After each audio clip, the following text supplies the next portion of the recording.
فواد چوہدری صاحب نے عمران خان صاحب کو کنونس کر لیا ہوگا کہ نہیں جناب آپ اس کو کینسل مت کیجئے. ان لوگوں کو نا پیسے پوسے کوئی نہ بھیجنا. پورے ملک کے اندر ایک آفت آئی ہوئی ہے, اس موقع کے اوپر جو ہے نا وہ آپ نے اپنے ڈھنڈورے پیٹنے ہیں. کل کو آپ وزیر اعظم کا حلف اٹھانے لگے تو پورا حلف پڑھنے کے بعد اینڈ پہ جا کے پھر آپ یہی کہتے ہیں جب بارش آتا ہے تو پانی آتا ہے. اب اسلام آباد میں پتہ نہیں کون سا مسٹر بھائی ہے, میری سمجھ سے باہر ہے. ویسے تو بڑے آپ پہلوان بنتے ہیں تو یہ نام لے دیں. السلام علیکم ناظرین, میں ہوں منصور علی خان. اپنے ڈیجیٹل چینل کے اوپر آپ کو خوش آمدید کہوں گا. ناظرین, بات کریں گے پاکستان تحریک انصاف کا وہ جلسہ جو آج جہلم کے اندر منعقد کیا گیا. اب یہ جو جلسہ تھا اس کے اوپر پہلے ہی کافی تنقید ہو رہی تھی پچھلے 24 گھنٹے میں, کیونکہ زیادہ تر لوگ جو ہے وہ یہ خیال کرتے تھے کہ پاکستان تحریک انصاف کو اس موقع کے اوپر جو ہے وہ جلسہ منعقد نہیں کرنا چاہیے, کیونکہ موقع ٹھیک نہیں ہے. پورے ملک کے اندر جو صورتحال ہے اس کے موقع کی مناسبت سے جو ہے وہ جلسہ نہیں ہونا چاہیے. اور آپ کو سب سے بڑی نشانی اس بات کی ہے کہ پاکستان تحریک انصاف نے پشاور کے اندر جو اپنا جلسہ ہے اس کو بھی منسوخ کر دیا ہوا تھا. لیکن اب مجھے نہیں پتا اس کی کیا وجہ تھی.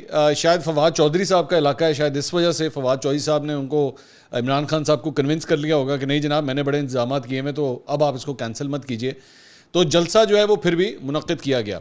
اب میرے پاس جو اطلاعات آئی ہیں, میں پورا جلسہ میں نے دیکھا ہے بیٹھ کے. انٹرسٹنگ بات یہ ہے, یہ ہمیشہ ذہن میں رکھیے گا کہ اگر کوئی جلسہ اگر ہٹ ہونا مطلب وہاں پہ لوگ موجود ہوں تو ہمیشہ ایک لانگ شاٹ دکھایا جاتا ہے, اسٹیج سے لانگ شاٹ دکھایا جاتا ہے کہ لے جناب بڑے لوگ ہیں اس کے اندر, اور اینڈ تک جو ہے وہ لوگ ہی لوگ ہیں. اور جھنڈوں کا جو ہے ایک تو جھنڈوں کو بھی استعمال کیا جاتا ہے ویسے کور کرنے کے لیے کہ زیادہ پتہ نہ لگے. لیکن اس کے باوجود آج کا جو پاکستان تحریک انصاف کا جلسہ تھا انتہائی فلاپ جلسہ تھا. مطلب میں اب and I have been very fair, Pakistan Tehreek Insaf کے جب بھی جلسے ہوئے ہیں میں نے ہمیشہ ریسنٹ میموری کے اندر میں نے ہمیشہ یہ بات کی ہے کہ اچھے جلسے ہوئے ہیں, بھرے ہوئے جلسے ہوئے ہیں. لیکن مجھے نہیں یاد پڑتا کہ شاید پاکستان تحریک انصاف کا اتنا فلاپ جلسہ کوئی حالیہ تاریخ میں ہو جو آج منعقد کیا گیا. مطلب اس حد تک تھا کہ پاکستان تحریک انصاف کی جو پروڈکشن ٹیم تھی وہ لانگ شاٹ تک دکھانے سے جو ہے وہ قاصر تھی. اس کے بعد سوشل میڈیا کے اوپر جو جلسے کے بیک گراؤنڈ سے بھی جو شاٹس آئے, کچھ ظاہری بات ہے لوگوں نے اپنے موبائل فون سے تو فوٹیج بنائی, اس کے اندر بھی پنڈال جو ہے وہ کافی حد تک خالی نظر آ رہا تھا. صرف بار بار جو کیمرہ دکھایا جاتا تھا وہ لیڈیز انکلوجر اور تھوڑا سا جینٹس انکلوجر کی طرف کیمرہ گھمایا جاتا تھا تاکہ یہ پتہ نہ لگے کہ جناب کتنے کو لوگ آئے ہوئے ہیں. تو انتہائی فلاپ جلسہ, اور میرا خیال میں اس کی بہت بڑی وجہ کہ لوگوں نے بھی یہ کہا ہوگا کہ جناب یہ کوئی ٹائم نہیں تھا جلسہ منعقد کرنے کا. ایک اور امپورٹنٹ ایلیمنٹ جو ہے میں یہ آپ کے سامنے ایک اعلامیہ جو ہے وہ میں شیئر کرنا چاہوں گا جو بیسکلی ایک فلڈ وارننگ ہے. اب یہ کمشنر میرپور ڈویژن کی جانب سے جو ہے یہ فلڈ وارننگ جو ہے وہ جاری کی گئی تھی. اس پہ آپ دیکھ لیجئے, اس پہ لکھا ہوا تھا کہ جناب, اور یہ 25 تاریخ کو صرف 2 دن پہلے یہ جاری کیا گیا تھا کہ دریائے جہلم کے کنارے رہائشی آبادیوں کو نقصانات سے بچانا جو ہے وہ اس کا عنوان تھا. اور یہ لکھا ہوا تھا کہ ضلع نیلم میں گزشتہ روز سے جاری شدید بارشوں کی وجہ سے ندی نالوں میں طغیانی کے باعث دریائے جہلم میں پانی کا ایک بڑا ریلا 26/8/2022 کو آ رہا ہے, جس کے باعث دریائے جہلم کے کنارے آبادیوں میں مقیم رہائشی عوام الناس اور جانوروں کو محفوظ مقامات پر منتقل کیا جائے. مطلب یہ صورتحال دریائے جہلم کی تھی, ٹھیک ہے, لیکن اس کے باوجود جو ہے وہ جلسہ جو ہے وہ پھر بھی منعقد کیا گیا کہ نہیں جی جلسہ تو ہم نے ضرور منعقد کرنا ہے. اچھا, اس عمران خان صاحب کی جو سپیچ ہے اس کے اوپر تو میں بعد میں آتا ہوں. ذرا سب سے پہلے ایک اور جو بڑا کنٹروورشل حصہ جو بیچ میں سے نکلا وہ کنول شوذب صاحبہ کا تھا. کنول شوذب صاحبہ نے جناب یہ کہا کہ میں ان کی تقریر کا ایک حصہ سن رہا تھا, انہوں نے کہا کہ جی میں اوورسیز پاکستانیوں سے ایک بات کرنا چاہتی ہوں. اور اوورسیز پاکستانیوں سے کیا کہنا تھا وہ یہ تھا کہ جناب بات یہ ہے کہ ان لوگوں نے نا, یعنی کہ موجودہ حکومت نے آپ لوگوں سے ووٹ کا رائٹ جو ہے وہ چھینا ہے, آپ کو ووٹ نہیں ڈالنے دیا گیا, تو آپ جو ہے وہ ان کو پیسے مطلب اب یہ کہتے ان کی طرف دیکھیں, یہ دیکھیں جی اب یہ پیسے مانگ رہے ہیں کہ جناب ان کو جو ہے وہ پیسے بھیجے جائیں. تو مطلب ان کے کہنے کا مجھے جو مقصد سمجھ آیا وہ یہی تھا کہ جناب ان لوگوں کو نا پیسے پوسے کوئی نہ بھیجنا, ٹھیک ہے, ان کو پیسے کوئی نہ بھیجنا کیونکہ ان لوگوں نے آپ کو جو ہے نا ووٹ کا رائٹ آپ کو نہیں دیا. اب میرے اس پہ 2-3 پوائنٹس ہیں. ایک تو یہ کہ بھائی یہ جو اوورسیز پاکستانیز ہوتے ہیں نا, پہلی بات تو یہ کہ جب یہ پیسے بھیجتے ہیں تو اپنی فیملیز کو بھیجتے ہیں یہ, اور اس میں کوئی بری بات نہیں ہے, پلیز اس کو یہ مت سمجھے گا میں اس کو برا سمجھ رہا ہوں. ظاہری بات ہے ہر بندے نے اپنی فیملی کا خیال رکھنا ہے, چاہے وہ پاکستان سے باہر ہو یا پاکستان کے اندر ہو, تو اس میں ان کی فیملیز کا ایک ایلیمنٹ شامل ہوتا ہے. لیکن اس چیز کو بھی سیاست کے لیے استعمال کرنا ایسے موقع کے اوپر جب آپ کو ایک ایک پائی کی ضرورت ہے, ایک ایک روپے کی ضرورت ہے, اس موقع کے اوپر یہ امپریشن دینا کہ دیکھیں جی اوورسیز پاکستانی جو ہے نا یہ دیکھیں انہوں نے آپ کے ساتھ یہ کیا, وہی میں کہہ رہا ہوں نا کہ سیاست, اور وہ بھی گندی سیاست گندی سیاست اس موقع کے اوپر جب پورے ملک کے اندر ایک آفت آئی ہوئی ہے, اس موقع کے اوپر بھی جو ہے نا وہ آپ نے اپنے ڈھنڈورے پیٹنے ہیں. اچھا جی, اب آ جائیں ذرا عمران خان صاحب کے جلسے کے اوپر. تو جلسے کی جناب صورتحال یہ ہے کہ عمران خان صاحب, میں ایکچولی ایکسپیکٹ کر رہا تھا کہ کافی لمبی سپیچ کریں گے, لیکن مجھے ایک عمران خان صاحب کی نا ایک باڈی لینگویج کے اندر ایک چیز نظر آنا شروع ہو گئی ہے کہ جب جلسہ اچھا نہیں ہوتا نا, عمران خان صاحب کو کوئی زیادہ پسند نہیں آتا کراؤڈ, تو پھر وہ تقریر بھی چھوٹی کرتے ہیں. تو جتنا چھوٹا کراؤڈ اتنی چھوٹی تقریر, یہ فارمولا یہ ذہن میں رکھیے گا, جتنا بڑا کراؤڈ اتنی لمبی تقریر.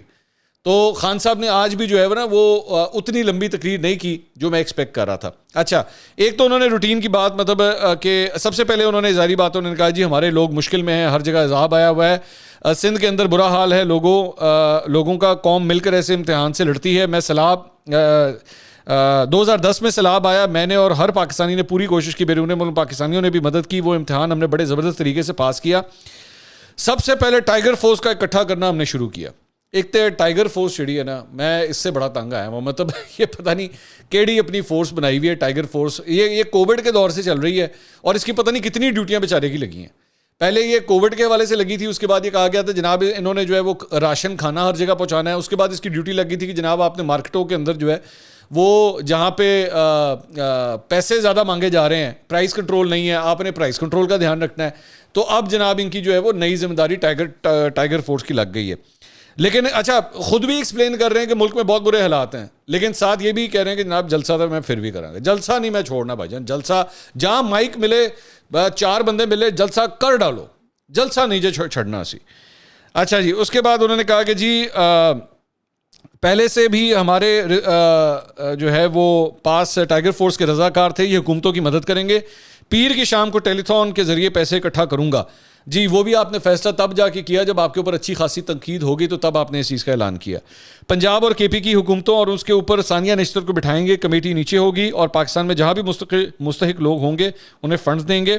آئندہ کے لیے ہمیں اس کی پلاننگ کرنی ہے. اچھا جی, آگے ذرا سنیے گا. ہم ڈیمز بنا سکتے ہیں, ہم نے اپنے 3.5 سال میں 10 ڈیمز شروع کیے. اس کے بعد انہوں نے کہا جی ڈیم سے کیا ہوتا ہے, جب بارش آتا ہے تو پانی آتا ہے. پھر انہوں نے وہی بلاول کی وہ جو ہر جلسے کے اندر کرتے ہیں. اچھا, میں خان صاحب سے میری ایک ریکویسٹ ہے, خان صاحب کسی نہ ایک کام کیجیے گا. آپ کے ویسے تو آس پاس کئی کامیڈینز ہیں, مطلب میں آپ کی پارٹی میں سمجھتا ہوں آپ کے ارد گرد بہت سے کامیڈینز ہیں, لیکن پھر بھی اسٹیج کے اوپر کام کرنے والے جو کامیڈینز ہیں نا, ان کو بلائیے گا. وہ آپ کو بتائیں گے کہ بھائی ہر جلسے کے اندر یا ہر ڈرامے کے اندر ایک کامیڈی نہیں چلتی, لوگ بور ہونا شروع ہو جاتے ہیں. کتنی دفعہ آپ ریپیٹ کریں ایک ہی جوک میں آپ کو بار بار سناتا جاؤں, آپ کہیں گے یار بس کر, باب تو ہنسی بھی نہیں آ رہی یار, بلکہ چڑھ رہی ہے. تو بس کر دیں اس کو, مطلب کافی ہو گیا. آپ نے مطلب کب تک اس کو کرتے رہنا ہے؟ یہ نہ ہو کہ کل کو آپ وزیر اعظم کا حلف اٹھانے لگیں تو پورا حلف پڑھنے کے بعد اینڈ پہ جا کے پھر آپ یہی کہتے ہیں جب بارش آتا ہے تو پانی آتا ہے, تاکہ جی میں ذرا یہاں پہ بھی بلاول کی میں نقل اتار لوں. اس کے بعد آگے اچھا ڈیم کے بارے میں بات ہو رہی تھی, تو انہوں نے کہا جی گزشتہ 50 سالوں میں کسی نے ڈیمز کا نہیں سوچا. ہاں جی, جناب پاکستان کی سرزمین میں نا پہلے عمران خان صاحب ہیں, تربیلا منگلا, یہ بھی عمران خان صاحب چھوٹے سے بچے تھے, انہوں نے تبھی ڈیمز کا سوچ لیا تھا. انہوں نے اس وقت کے حکمرانوں کو سمجھایا تھا بھجن ڈیمز بنا لیں. تو عمران خان صاحب نے بیسکلی یہ آئیڈیا جو ہے نا فلوٹ کیا ہے. ٹھیک ہے جی. اس کے بعد انہوں نے کہا کہ جی میں اپنی حکومت کو مبارک دیتا ہوں کہ انہوں نے ڈیم بنانے شروع کیے.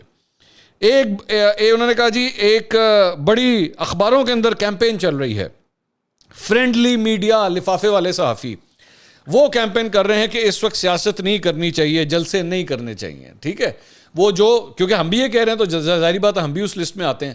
تو انہوں نے کہا جناب یہ سارے لفافے ہیں اور کان کھول کر سن لو لفافوں, ضمیر فروز صحافیوں سن لو, میں سیاست نہیں کر رہا, میں حقیقی آزادی کی جنگ کر رہا ہوں. تو بھائی حقیقی آزادی کی جنگ جو ہے نا اس کو آپ نے سیاست نہیں سمجھنا. ٹھیک ہے, یہ خان صاحب جو ہیں وہ گنڈاسا لے کے باہر نکلے ہوئے ہیں اور جنگ لڑ رہے ہیں, اس کو آپ نے سیاست نہیں سمجھنا. یہ جو آج بھی انہوں نے کیا نا یہ جلسہ نہیں تھا, یہ ویسے ہی ایویں لوگوں کو بلایا ہوا تھا گیدرنگ کرنے کے لیے. جلسہ اس کو نہیں, یہ سیاسی جلسہ نہیں تھا, یہ سیاست نہیں کر رہے. اور اگر کوئی ان کے اوپر تنقید کرے گا تو ساڈا تو پرانا فارمولا ہے 2011 سے چل رہا ہے, جو ہمارے پہ تنقید کرے گا وہ لفافہ, اور جو سیاستدان ہمارے اوپر تنقید کرے گا وہ غدار. اور اگر آپ نے اس سے بھی آپ نہ مانے تو پھر بھائی کافر تو ہم لوگ ویسی جیب میں لے کے گھومتے ہیں نا, وہ تو ٹک کر کے آپ کے منہ پہ ماریں گے ہم. ٹھیک ہے, اور دوسری بات یہ کہ چور ڈاکو تو ہم ویسی ہر ایک کو سمجھتے ہیں, کہ جو ہمیں پسند نہ آئے وہ چور ڈاکو ہے, سمپل از دیٹ. تو یہاں پہ بھی جو ہے وہ چونکہ آپ نے خان صاحب پہ اگر یہ کہا ہے کہ بھجن سیاست نہ کریں تو اس کا مطلب ہے آپ ہیں لفافے. ٹھیک ہے, تو یہ خان صاحب کی تقریر کا حصہ تھا. اس کے بعد آگے چل کے انہوں نے کہا جی میری بات کان کھول کر سن لو, یہ جنگ تب تک جاری رہے گی جب تک میں تمہارے جیسے چوروں سے اس ملک کو آزاد نہیں کرتا. ہمیں کہا جا رہا ہے کہ سیلاب آ گیا ہے, عمران خان اس کی اور حکومتیں اس کی ٹیم اور حکومتیں وہ کام کریں جو تم ساری زندگی نہیں کر سکو گے, تمہیں تو کوئی پیسہ دینے کو تیار نہیں ہے. نواز شریف تم بھی سن لو, شہباز شریف تم بھی سن لو, فضل الرحمان ڈیزل تم بھی سن لو, اور آصف علی زرداری پیسے کی بیماری تم بھی سن لو. سارے سن لو بھائی کہ ہماری جدوجہد تمہارے خلاف ہر مہینے چلے گی. نہیں رکنا خان صاحب نے بھائی جان, پاویں سیلاب آئے, آندھی آئے, طوفان آئے, آگ لگ جائے, کچھ ہو جائے, خان صاحب نے جلسے کرتے رہنا ہے. خان صاحب نے ڈیسائیڈ کر لیا انہوں نے رکنا, کیونکہ آگے کچھ ڈیٹے بھی تو ہیں نا.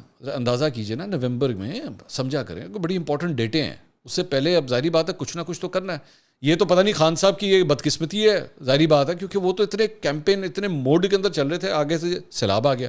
اب سیلاب کی وجہ سے تو نہیں رک سکتا نا, کیونکہ خان صاحب تو خود سونامی ہے. سیلاب کیا چیز ہے؟ سونامی بڑا ہوتا ہے کہ سیلاب, تو خان صاحب تو خود سونامی ہے. تو خان صاحب تو سونامی لے کے سیلاب کے اوپر چڑھ جائیں گے, تیری ایسی تیسی. تو اس لیے بھائی جان یہ سلسلہ آگے چلتا رہے گا. اس کے بعد انہوں نے آگے چل کے کہا کہ جی 2 مہینے سے کے پی کا وزیر خزانہ آپ کو کہہ رہا ہے اور آپ مل نہیں رہے. بیسکلی مفتاح اسماعیل کی بات کر رہے تھے. تو وزیر خزانہ چونکہ مل نہیں رہا تھا تو اس لیے ہم نے لیٹر جاری کر دیا. ہم نے آئی ایم ایف کو بھی کہہ دیا کہ بھائی جان انہوں پیسے نہ دینا, تاڑی مہربانی. تو خان صاحب نے کمال کر دیا. انہوں نے کہا جناب آئی ایم ایف کو بتا دیں گے بھائی جان ہمیں آپ کی شرطیں قبول ہی نہیں ہیں, کیونکہ 2 مہینے سے مفتاح اسماعیل نہیں مل رہا تھا, تو اس وجہ سے ہم نے کہہ دیا. اس کے بعد انہوں نے کہا جی مسٹر ایکس کو لاہور میں مشن دی گئی تھی, اب مسٹر وائی کو اسلام آباد میں مشن دی گئی ہے. اب اسلام آباد میں پتہ نہیں کون سا مسٹر وائی ہے, میری سمجھ سے باہر ہے کہ وائی کس کا نام ابھی انہوں نے رکھا ہے. ایک تو ایکس وائی, ایک یہ جو الجبرا پالیٹکس ہے نا, مجھے اس کی سمجھ نہیں آتی. مطلب یہ ایکس اور یہ وائی, ویسے تو بڑے بڑے آپ پہلوان بنتے ہیں, تو یہ نام لے دیں جس کی آپ بات کر رہے ہیں, نام بتائیں کہ تاکہ آپ کے اپنے فالوور سننا چاہتے ہیں آپ کس کو کہہ رہے ہیں وائی. پہلے میر جعفر, میر صادق, پھر نیوٹرل. اچھا مجھے آج بھی یاد ہے یہ جنہوں نے جب پہلی دفعہ نیوٹرل بات کہنا شروع کیا تھا نا, نیوٹرل تو جانور ہوتا ہے, نیوٹرل تو جانور ہوتا ہے.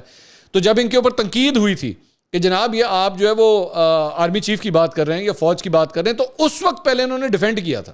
انہوں نے کہا نہیں ایسی بات نہیں, ہم تو ویسی ایک جنرل بات کر رہے ہیں کہ نیوٹرل جو ہے وہ جانور ہوتا ہے اور نیوٹرل تو یہ کر نہیں سکتا, تو اس وجہ سے. بعد میں الٹیمیٹلی جا کے 2-3 ہفتے کے بعد انہوں نے کھل کے کہنا شروع کر دیا کہ میں فوج کو ہی نیوٹرل کہہ رہا ہوں. تو یہ جو مسٹر ایکس اور مسٹر وائی والی جو کہانی ہے نا, یہ بھی اشارہ ایکچولی ادھر ہی ہے, لیکن کیا کریں پر جلتے ہیں نا, نام تو نہیں لے سکتے ہم. وہ دوبارہ تو میرا نام کیوں نہیں لیتی میں صرف شعر کہہ رہا ہوں, میں خان صاحب کو نہیں کہہ رہا یہ بات. اس کے بعد آگے انہوں نے کہا جی مسٹر وائی کو کہا گیا ہے کہ تم نے تحریک انصاف کو ایسے ڈرانا ہے کہ یہ چپ کر کے بیٹھ جائیں. مسٹر وائی میری بات غور سے سن لو, یہ سیاسی پارٹی ہے, کوئی دہشت گرد نہیں. پھر انہوں نے جمیل فاروقی کا ذکر کیا, ارشد شریف کا ذکر کیا, صابر شاکر کا انہوں نے ذکر کیا. اچھا پھر انہوں نے کہا جی جو میرے اور میری پارٹی کے خلاف کام کر رہے ہیں وہ ہمارے نہیں ملک کے خلاف سازش کر رہے ہیں. وہی نا, یہ بیسکلی آپ اگر خان صاحب کو کچھ کہیں گے, جس طرح میں نے ابھی تھوڑی دیر پہلے کہا تھا, بھائی جان آپ غدار ہیں, سمپل از دیٹ.